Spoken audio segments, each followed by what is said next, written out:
We're going to start our afternoon on more of a philosophical note with our next panel on capitalism and consciousness and how the profit motive can coexist with the more traditional and spiritual attitudes around psychedelics. As our panel takes the stage, I'd like to introduce our moderator, Amanda Reiman. Amanda is a social scientist with a PhD from UC Berkeley and has studied the relationship between cannabis and society for over 2 decades. She is the Chief Knowledge Officer at New Frontier Data and co-founder of Sacred Garden. Please welcome Amanda Reiman.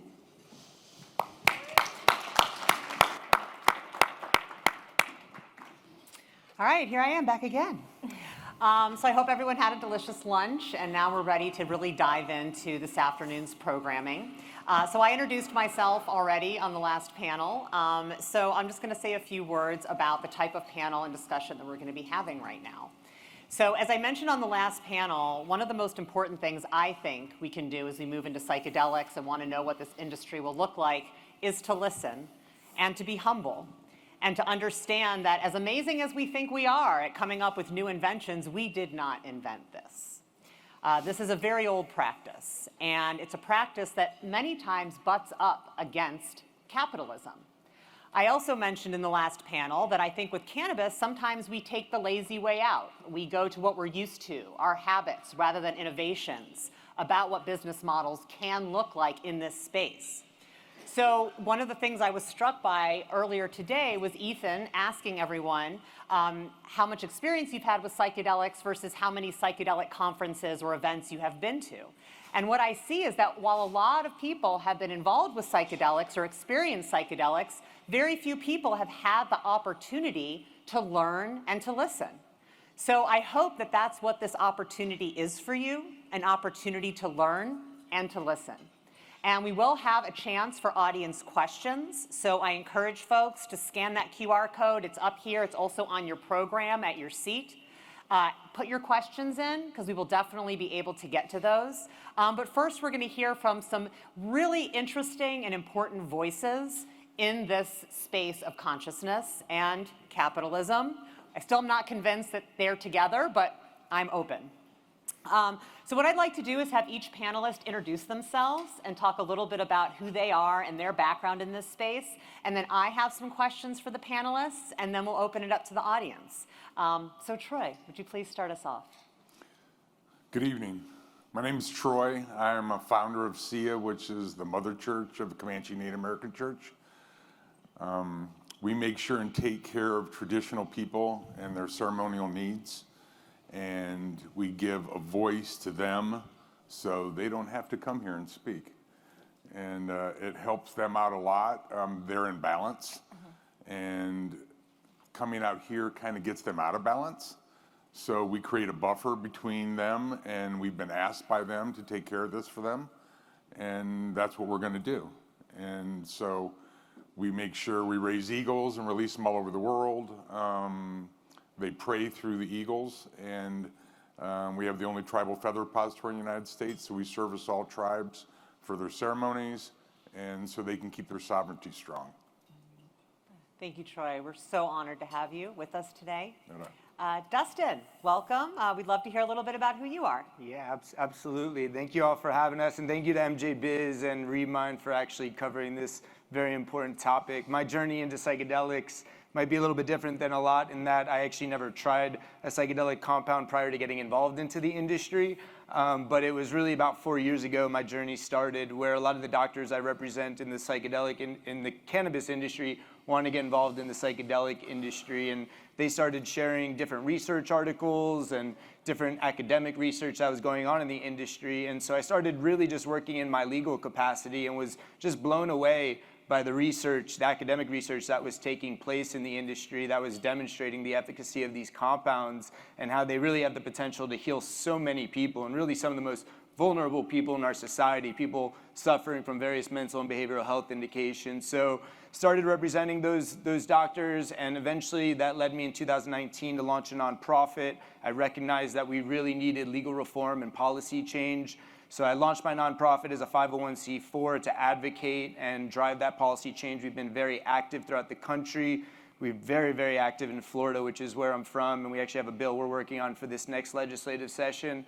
But what I also recognized as I was funding my nonprofit myself was that the industry really needed a tremendous amount of capital to be deployed into it to get these medicines into the hands of people that are suffering. So I launched my venture capital fund, Iter Investments. We have little under 30 million assets under management right now. We've invested in 18 companies. Truly believe that our portfolio companies have the potential to really transform the psychiatric model and really help a lot of people out. And what we also did is we launched a venture studio, and the venture studio's focus is really on providing education and breaking stigma. So between my law firm, my nonprofit, my investment firm, and my venture studio, my personal mission is to heal as many people as possible with psychedelic medicines and other alternative therapies. Thank you so much for being here, Dustin. Liana. Yeah, hello everyone. My name is Liana Gillooly. It's a great pleasure to be back here. I used to attend the MJ Biz conference back when I spent nearly 4 years working for the ArcView group, and I've already run into a few old friends from there. My background really begins in 2010 is when I first got involved in the psychedelic movement. I attended the MAPS conference. I've kind of been hooked on MAPS ever since then. I also spent some years building psychedelic societies around the world. There's now over 200 psychedelic societies in over 40 countries. You can see them all at psychedelic.community. So I've been really started out in the community building and drug policy reform aspects of this movement, detoured into cannabis for a couple years in those very early days of the cannabis industry, learned a lot of lessons through my time at ArcView. A lot of which was spoken to so great on the last panel. And then I've been with MAPS now for nearly 5 years. I ran our fundraising, and now I'm our strategy officer.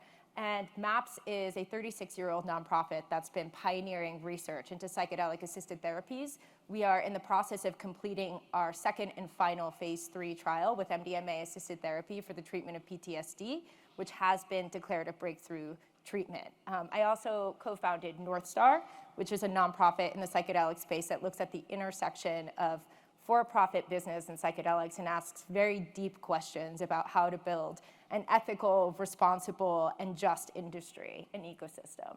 And I'm also on the board of the Chacruna Institute for Psychedelic Plant Medicines and serve on the Indigenous Reciprocity Initiative as an advisor. Well, thank you so much. And I feel like we can have a whole other panel just about North Star and kind of the impetus for it, why it's needed, where it's going. So remind people, maybe next year, North Star.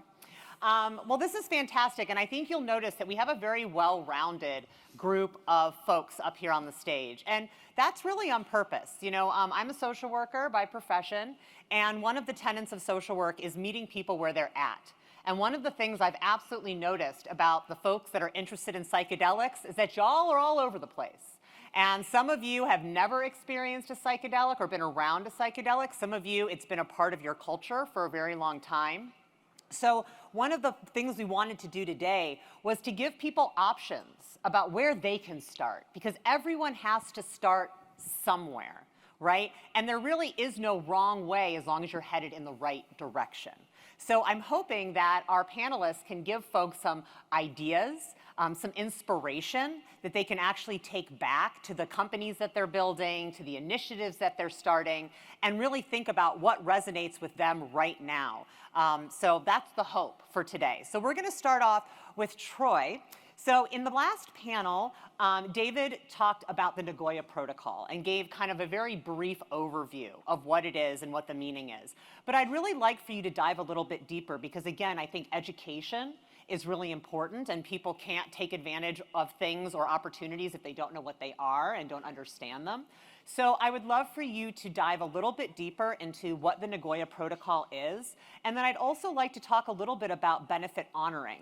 So, you know, reciprocity is something that comes up a lot in psychedelics, and this idea of, you know, what does reciprocity mean when working with indigenous communities? But Troy really turned me on to kind of this next level of benefit honoring, which I don't think gets talked about very much. So Troy, I would love for you to talk a little more about what is the Nagoya Protocol, what is benefit honoring, and how does it work its way into a business context?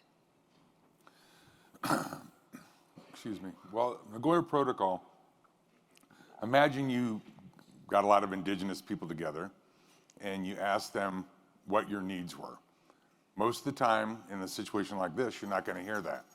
But when they sit amongst themselves, they completely understand that we've done this all our lives, our fathers, our grandfathers, our great-grandfathers, and it's the way that we live. And how can we protect this in the outside world and against business? So when the Nagoya Protocols was created, it was the first time ever there was a way to measure and correct some behaviors that are going on in the world. And so you have a business, you want to make money, that's all well and fine. But remember, there's a story behind your business. There's the human root of all of us. And these people that live close to the land, close to the animals, do the things that you don't think about, like in the Amazon, working in the Amazon. We're not going to extract ourselves from the lives we live and go and do that work close to the ground. But these people are going to live that way every day of their lives. So let's give this new psychedelic community, which is touting that they're going to do great things for everybody. There's some really good things going on, but there's some business as usual going on also. And so with this, it helps to drive people in your business to give back. So like you have benefit sharing for what you look at as in corporations. Now, we don't look at sharing the same way. So for us, it's about honoring. Everything that we do, we're honoring the birds that are in our life, the wind, the sun, all these things that you kind of take for granted in normal life, but that comes up for us to honor that every time we are around that.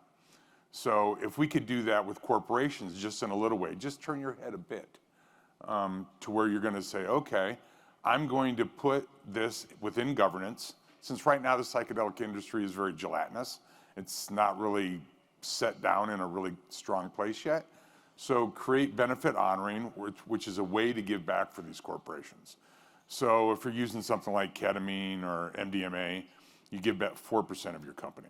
If you're using the plants, what we call husi, peyote, ayahuasca, ibogaine, if you're using them, then a bare minimum 8%. If your company goes above $1 billion, then you switch to a trust or a foundation, which is 10%, say like Journey CoLab is doing. And then, or up to 20%, which is in a foundation, say what like Reconnect is doing. They're gonna give back 20%. Then above that, you know, you're gonna give back 16 to 32% and up to 48%, which is giving back for the land trusts. One of the biggest problems with the indigenous communities is they're losing the land bases based on a lot of legal timber, gold mining, a lot of pieces. So we need to give them support. So a lot of money is running through this room, and give back a percentage of what these things are to these people. Don't ask for anything in return, and give it to the groups that are the buffers between them. SEA is a buffer, the Indigenous Medicine Conservation Fund is a buffer, and so they take care of it, they put it into the indigenous realm, they make all the decisions based on their side, if they want to accept it, not accept it, give it back, whatever they want to do, it's all their choice.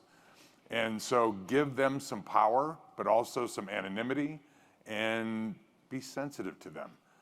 How we move in this space is way too much for them. They don't think like that. And so let's just sit back and listen a little bit, and hopefully something like this will get put into governance and stay there forever. And so we won't see what happened to the cannabis industry. This is a higher realm and a higher place, people going for deeper, richer pieces within their psychological selves. And let's support that, but then let's support keeping our hands off and not asking to be involved in a ceremony and not asking to use their ceremonial ways in your therapy sessions. And let's just try to be a little more sensitive. Well, thank you so much for that. And for really helping people understand that this is not kind of business as usual when it comes to what we think about corporate social responsibility. And I'm going to go to Dustin next, but before we kind of talk about more of a traditional business model and how they can help kind of further this cause, how would you say that benefit honoring and what you're describing is different than what we call CSR, right? Corporate social responsibility, or even now it's morphing into ESG, right? Environmental, social, and governance. How does benefit honoring under the Nagoya Protocol fit into those, or does it? It kind of doesn't, but this is indigenously led. So that's a really important part of what's going on here. They don't have a voice here.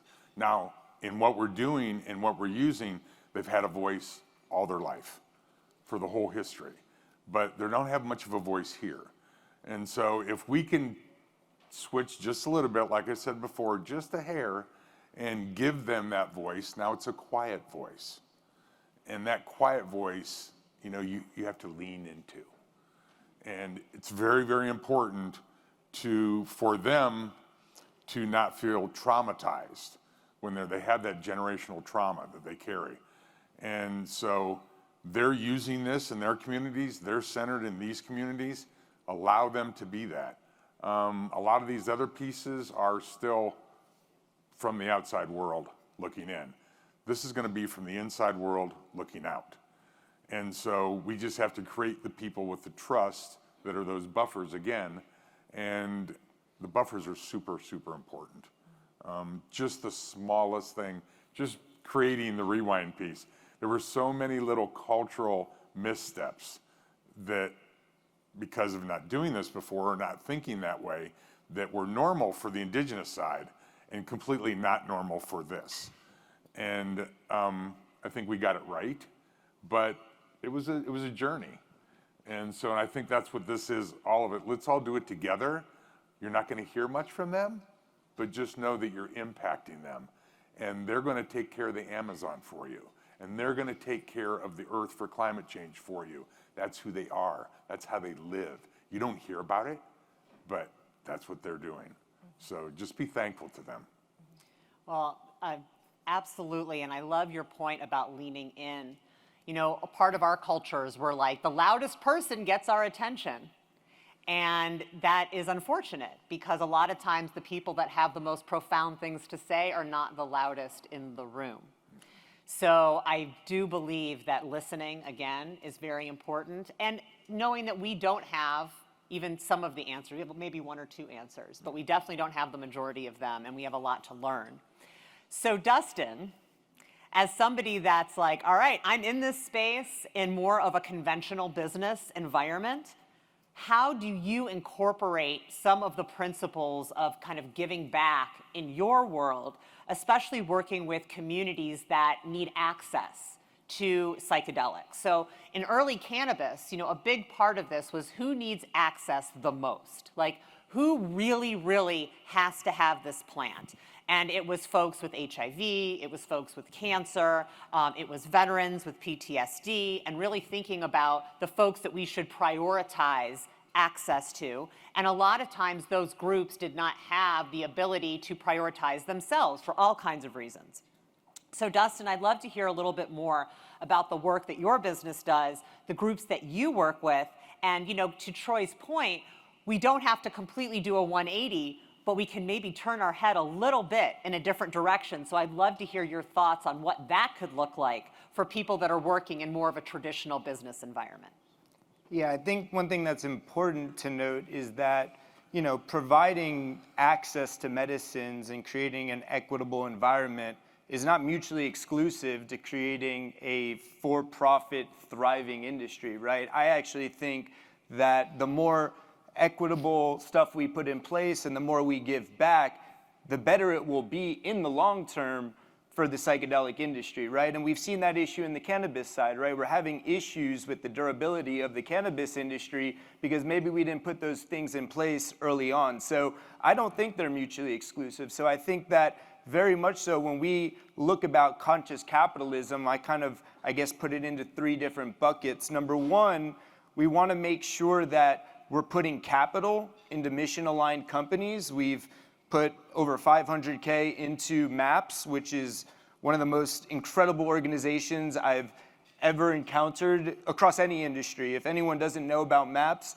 it should be studied at MBA universities on how they've structured their business. It's absolutely incredible.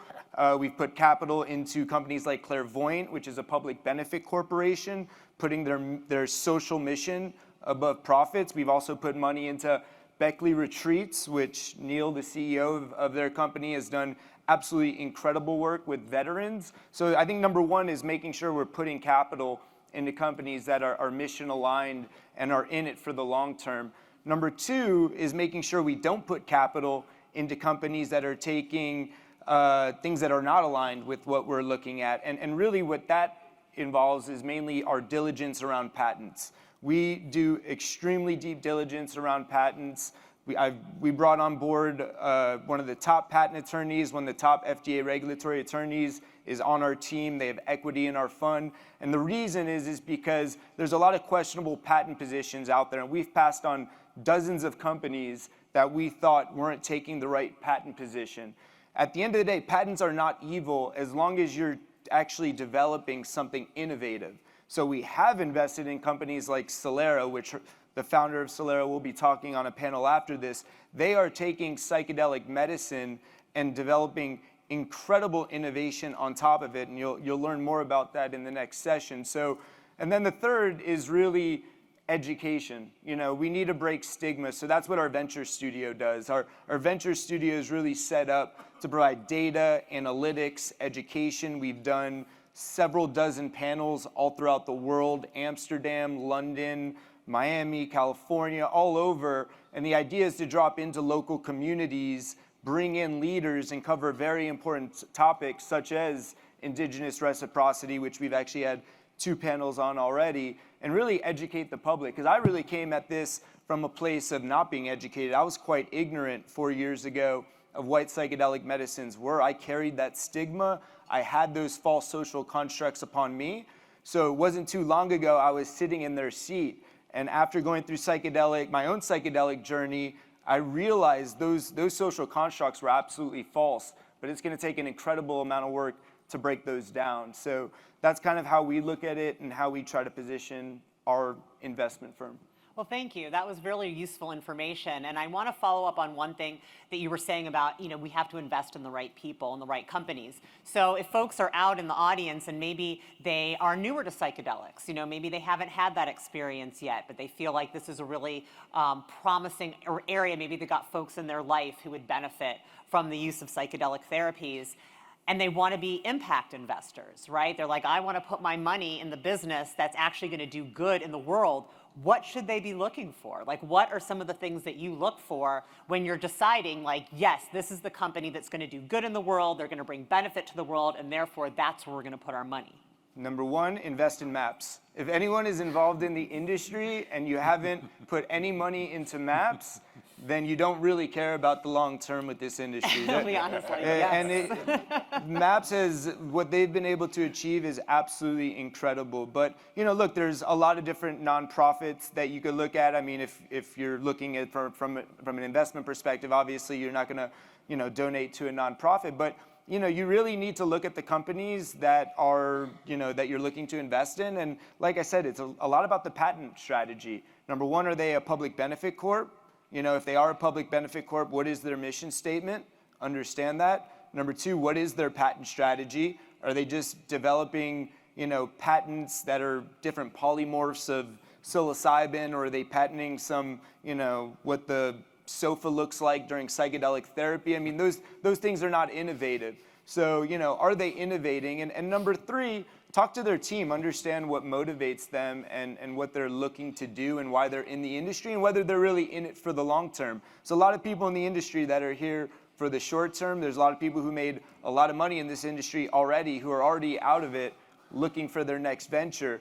So I think you really got to do diligence, and quite frankly, not to be self-fulfilling here, but that's why we built a team at our venture capital fund to really do that diligence. That is not simple diligence to do, and that's why I think it's a very challenging industry to invest directly into some of these companies, because looking at patent strategies, looking at clinical trial strategies, understanding who the team is, doing background checks on who their team is, it's a lot of work, and most people aren't willing to do that work. So I think this is an industry that kind of lends itself to investing in a venture capital fund. Of course, you want to then do your diligence on the venture capital fund and the people who are managing that fund and make sure that they're mission aligned as well. So that would be kind of my recommendation for people looking to have an impact in this industry. Well, that's really good advice. I think another really important question is, how do you work with indigenous cultures and indigenous communities? And then I think another important question is, what problem are you solving? Because not having the right sofa to do therapy on is not a problem. And it's not a problem that requires money to solve. So I think that's a really important question. And I think it really puts the onus on the business to think about, why am I doing this? You know, am I doing this because I see the dollar signs and the opportunity? Or am I doing this because I really am trying to bring good into the world? And how do we balance that? Because, you know, once you take money from investors, there's expectations about delivering. You know, some of these other lesser known non-capitalist based models can be difficult to sell to investors. So with that, Liana, Yeah, sure. I would love for you to talk about maps, because we've talked about maps on this panel already, also a big fan. But you all have been around a while. You know, I mean, a lot of these folks are just popping up now. I mean, MAPS was there, you know, trying to get cannabis approved like 20 years ago, right, as a medicine. And MAPS has always kind of walked this line, right, because, you know, they are known as being for the public good, and they have done so much education and communication with the public. But at the same time, they're running clinical trials, which are very pricey. So can you talk a bit about what MAP's strategy has been to play that role of both successful business and conscious business? Because if anyone can explain how they can coexist, I kind of feel like it's MAPS. All right. Well, thank you for that great advice to give money to MAPS as well. Always appreciated. Recommend it. So I guess the place to start is to understand that MAPS started without the intention to have a profitable business. That was never part of why Rick Doblin founded MAPS 36 years ago. It was founded on the basic premise that he knew from firsthand experience, from anecdotal experience, from working with, I mean, MDMA wasn't even made illegal until 1985, 15 years after the Controlled Substances Act made the other classic psychedelics illegal. And so there was this understanding that this was truly valuable and beneficial and had direct therapeutic impacts on especially PTSD. And so that's the starting place, was like, this can help people. And the goal was to demonstrate and prove that. And there's always been this idea, and this has been true for cannabis as well, that if we can demonstrate the science behind it, if we can demonstrate there is in fact medical benefit, then we can open up the ability for more people to access. We can change drug policy. MAPS has always been at our core a drug policy reform organization, which doesn't always come off because we've been so focused on clinical trials. So the way that we've done this is by raising an enormous amount of philanthropic dollars. And so MDMA, if approved by the FDA, that will largely have happened as a gift to the world from our donors and from philanthropists. And so that is and it's likely, yeah, definitely. And it's on track to be the first therapy of its kind, psychedelic-assisted therapy, approved by any regulatory agency anywhere on the planet. And so having that in this context is super significant, it's historic, and it's highly unusual for an emerging multi-billion-dollar industry to have a nonprofit like this leading. So in about 2015, we realized that if we were successful, that we would have the opportunity to market MDMA as a medicine due to something called data exclusivity. This is a law that was signed into effect by Reagan, of all people, and basically was there to incentivize the development of drugs that are off patent. All classic psychedelics are in the public domain. They are off patent. They cannot be patented and owned by any company. And so with that in mind, this data exclusivity gives a window of about 5.5 to 6 years for any company to protect their data. It basically says that other companies can go ahead and develop their own data and receive a license to manufacture and sell the drug product, but other companies and generics cannot use our data for that period of time. And so we realized that we could build a business And so we went about developing a public benefit corporation pharmaceutical industry, which has now grown substantially and is preparing to commercialize MDMA into a medicine. Yeah, and so with that, our capital needs have just grown enormously over time. And with this emerging market as well, it actually became harder to do philanthropic fundraising because now investors had the opportunity to invest in something that they care about, that they see as a net positive, that's values aligned with their vision for the world, and they can get a return in it, whereas MAPS has been strictly nonprofit. And so last year we ran our first opportunity for investors to gain an upside, and we ran a revenue-based financing round. We raised nearly $50 million from investors without giving up any equity at all. It's a purely revenue-based, it's a revenue share for a limited period of time. It's about an 8-year cliff at which point the revenue gets reduced, the share gets reduced.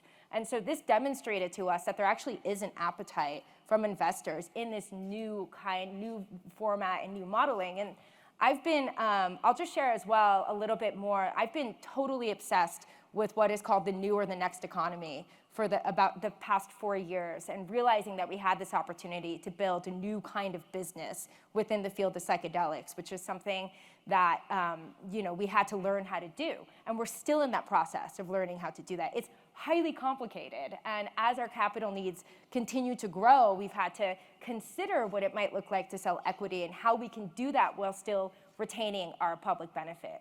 And so I got really obsessed with building better businesses, and I was introduced to a concept which I love sharing. So everyone wants to build a unicorn company, right? That's the number one thing, right? You want to build a company that has rapid growth, that is highly profitable, maximizes profit, it's built to scale, it has an exit strategy, and is really attractive to venture capitalists and other funders. Well, only about 20% of early stage companies receive funding from VCs. Yet that's how everyone designs their business. And so several years ago, a group got together and they wrote an article called Zebras Fix What Unicorns Break.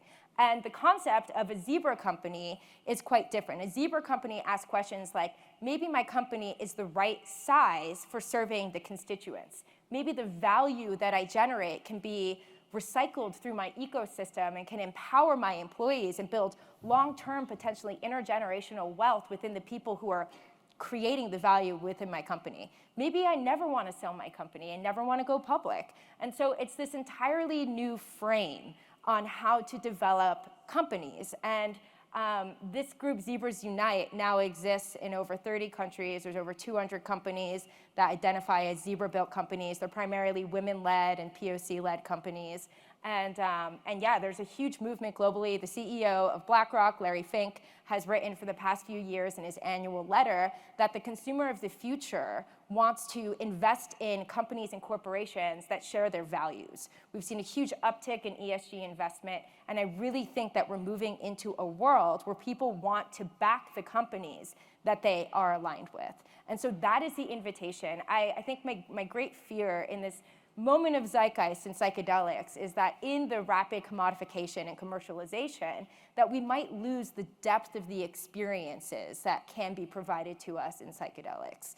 And so what I mean by that is there's an idea that we have that psychedelics can transform the world, that they can transform consciousness, they can shift perspective, create a shift in worldview that can really change the way that humans relate to themselves and one another and our ecosystem and the planet.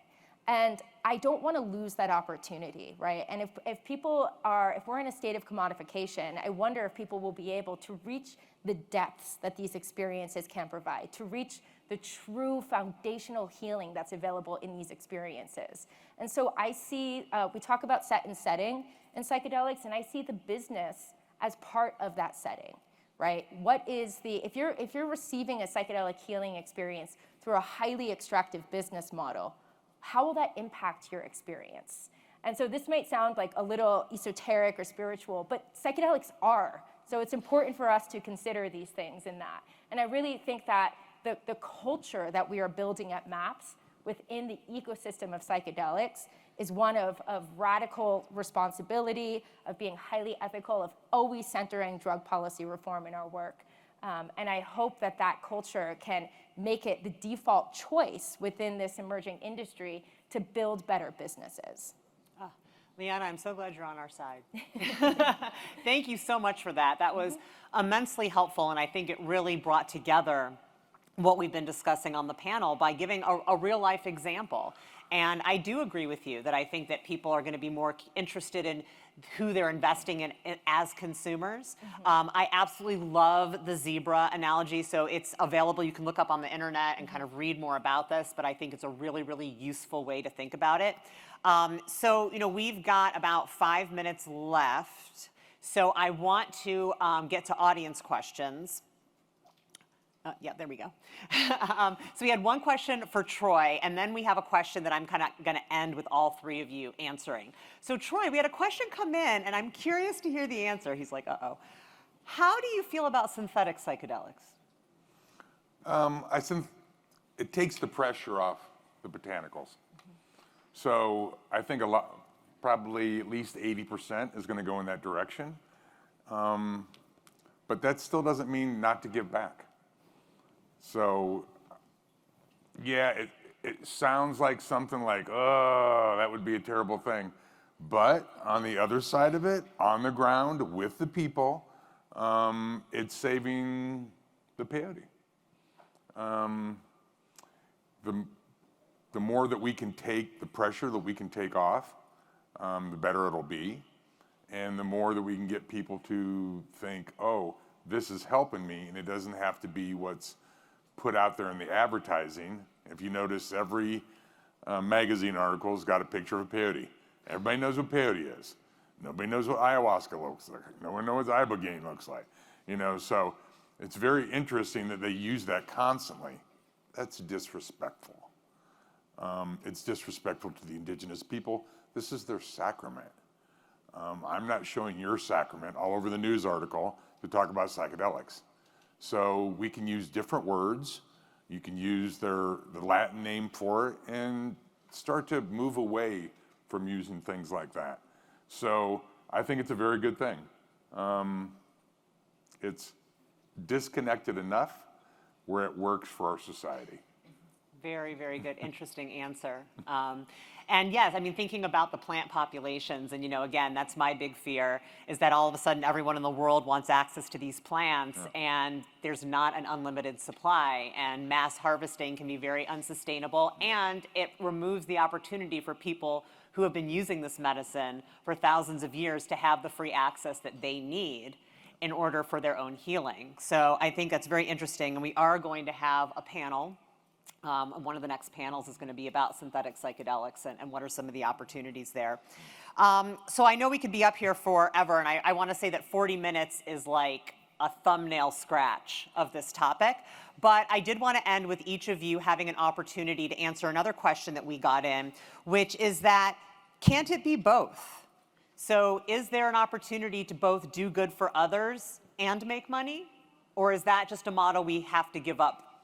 Liana, why don't we start at the end with you? I recommend the book Winners Take All by a non-Giri artist for anyone who hasn't checked it out, because I do think that it is possible to make money and also do good, but I worry about the overemphasis and the kind of excuses that are made in the greenwashing, or in psychedelics we call it the tie-dyeing, of companies that can happen. And so I really look at meaningful changes in the business model. So, talking about benefit sharing, writing it into your company charter that a percentage of your company is owned by representatives of indigenous groups, as an example, right? So for me, it's not enough to do the 1% of the planet for the planet model and just giving a little bit of your top line revenue back. It really matters how you structure your business and your organization. Are you being inclusive? Are you including voices in positions of leadership and management that are underrepresented? Are you including those voices on your board? How are decisions getting made? And so I think it is definitely possible, and we're hoping to turn a profit. We plan to turn a profit through our for-profit PBC work at MAPS, and to reinvest that completely back into our mission, which is to create safe and legal access to psychedelics in many formats. So I caution And I challenge everyone to really put their money where their mouth is and really enshrine these concepts into the business model. And you can look at things like Purpose.economy is a group that did the whole perpetual purpose trust for Patagonia that just made the news. So there's all these incredible ways that you can model your business. And I really want to see that become, again, this default of how we choose to operate in this field. Thank you for those great resources. Dustin? Yeah, I mean, I absolutely think it's possible. It takes a lot more work to find those companies, right? Because there's companies that are not going to do good, but financially they'll do good. There are companies that will do good and also financially do good. And there are companies that will do bad things and do badly, right? So, we aren't looking to invest in the companies that are going to do good financially, but not be, net positive for this world. And so it just takes more work, more diligence, more time with the team, and really digging into what's really driving the team. And once you do that, it starts to become more clear who the people are. I'll tell you, there are some even nonprofits that, when I first got into this industry, I thought I was mission aligned with them. But as you start to understand the broader ecosystem better and better, you start to see and develop your own perspective on where you think things are going. So I think, taking a broad perspective and really understanding the full ecosystem is really important in order to understand who you should be putting capital behind and how companies will be able to build in a good, positive way for the world, but also make, financial, return on investment for their investors. So absolutely think it's possible. It just requires a little bit more work. Troy? Yeah, there's a couple pieces to this. Say benefit honoring. Right now, we're working with David Hildreth, who you heard a little bit ago with Panacea Plant Sciences. He's going to give back 32% of his equity. Imagine that with your company. And have voices come in and actually have choices that are made within the company and how that works. That's pretty powerful. And it's hard to see where that deep richness like that can cover a whole industry, but yet it's modeling the right behavior. Now, on the indigenous side, this communication that I'm doing right now, I've worked for over 4 decades behind the curtain with the indigenous people. And actually about 5 years ago became a priest within that realm. And for us, in 40 years, I've never accepted any pay for my work. My partner has been the same way. So it takes that piece out of it for us, where we're always doing the right thing for the right reasons. And so to try to find that balance is what benefit honoring is trying to do. And it also gives a chance for, there's the corporation side, but then there's the other side where, like personal tithing that you can do. Like you're always looking like, how can I personal tithe to a nonprofit that's aligned with who I am and how I believe? Well, there isn't anything where you can tithe to tribal groups. So benefit honoring is one of those pieces. So you can do 4%, 8%, 10% of what you make every year, and it can go to these indigenous groups, and it will support them living the way.